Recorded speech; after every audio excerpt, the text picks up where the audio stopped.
नया शादीशुदा जोड़ा। एक बार एक युवा लड़की ने अपनी दोस्तों के साथ शॉपिंग करते हुए अपने सामान को लेने के लिए एक शॉप में जाना चाहा। जब वो वहां पहुंची तो वो एक युवा लड़के से टकरा गई।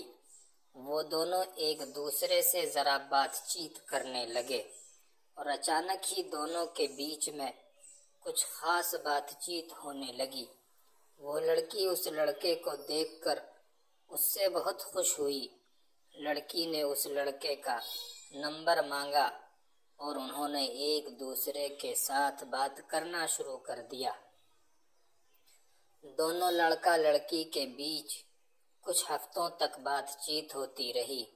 उन्होंने एक दूसरे के बारे में और अपने जीवन के बारे में बातें की।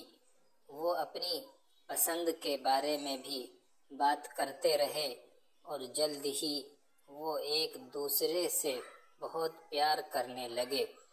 दोनों ने फिर मिलने की योजना बनाई और उन्होंने एक दूसरे से अधिक जानने के लिए और एक दूसरे को अधिक समझने के लिए बहुत समय निकाला।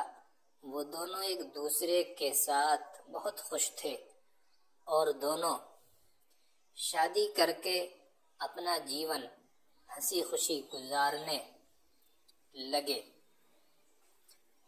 पति और पत्नी का जीवन उसी वक्त सफल होता है जब वो एक दूसरे से टूट कर प्यार करें।